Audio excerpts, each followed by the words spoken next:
Hi, in this video we'll be continuing our conversation of how to solve an inequality. So you may have heard from somebody that solving an inequality is basically just like solving an equation. And if you've heard that, then whoever you heard that from is almost right. But there is one super important exception that we'll talk about in this video. Okay, so there is the very important note. If we're going to multiply or divide both sides of an inequality by a negative number, and it's super important that we are referring here to a negative number, this is going to reverse the direction of the inequality sign. So this guy right here, if we multiply or divide at any point while we're solving, this guy right here will change directions from that to that way. All right, but you'll see what I mean. And if you want to know why, I'll kind of give you a hint as to why at the end of the video. Okay, cool. Let's do it.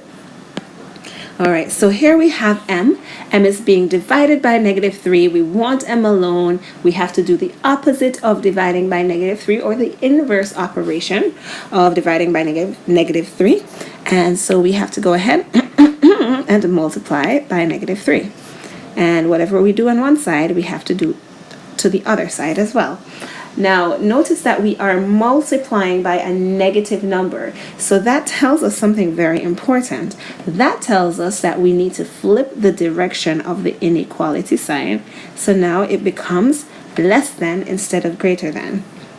So now we get that m, because these cancel, m is less than -3. And that's our answer in this case. Oh, that's not -3. -3 times -3. So m is less than -9. All right, and that's the answer in this case. Let's try a couple more just to make sure we have it down. Okay, so here we have another inequality that we're being asked to solve, and we want x alone in this case. And in order to get x alone, well, we notice here that x is being multiplied by 2, and we have to do the inverse operation. So the inverse operation of multiplying by 2 is dividing by 2. Notice I'm dividing by 2 +2, not -2. I'm dividing by +2. Whatever I do to one side, I have to do to the other side. So I'm going to go ahead and divide by +2. Now, because I'm dividing by a positive number, I will not be flipping the sign. The sign will stay in the same direction that it currently is. And we get here that x is greater than -4.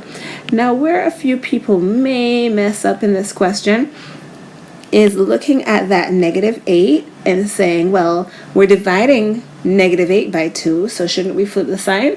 No, no, no. As the rule states, it's only when you are dividing or multiplying by a negative number that you flip the sign. In this case, we were dividing by 2. So that's why we didn't have to reverse the direction of the sign. All right, one more, just for good luck. All right, that was supposed to be a pen, but obviously it wasn't. All right, there we go. All right, so we're going to solve the inequality -5x. This is an example. Is greater than or equal to 15. And we want to isolate the x in this case. So we want to do the opposite of multiplying by -5. We are doing the inverse operation here. So we're dividing by -5 on both sides. And so in order to get our x alone, when we divide by -5, we have divided by a negative, which means we need to flip this sign, and we get that x is less than -3. Now, what we haven't done at all in this video is talk about graphing or inequality solutions. So we're going to just graph this last one just for some good measure here. So remember that you want -3 to be somewhere on this number line. -3, -4, -5, -2, -1, 0, and it keeps going both directions, but obviously I can't draw infinitely. All right, in order to say that the point -3 is included, we draw a shaded dot. So that's telling us that -3 is an included point, and x is everything less than or equal to that point. So less than means that the values go to the left. And that's how you graph the solution of your inequality. All right, so for those of you who watched the entire video, just dying to know, why do you flip that sign when you multiply or divide by a negative number? Well, I'm going to give you a hint. I'll let you mull it over. And if you still don't understand why, you can leave me a comment and I'll explain further if you like. All right,